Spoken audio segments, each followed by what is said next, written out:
Hello বন্ধুরা, দেখো আজকে আমি একটা নতুন রেসিপি রান্না করছি।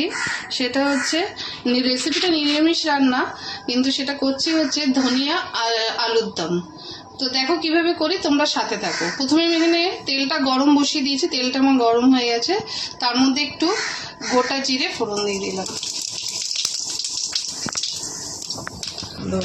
এবার আমি আলুটা ছেড়ে দিচ্ছি।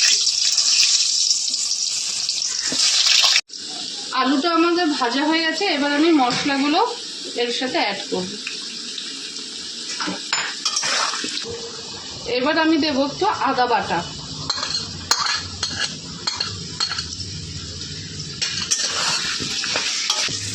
মশলাটা আমাদের ভাজা ভাজা হয়ে গেছে, এবার আমি তার মধ্যে দেবো একটু টমেটো বাটা।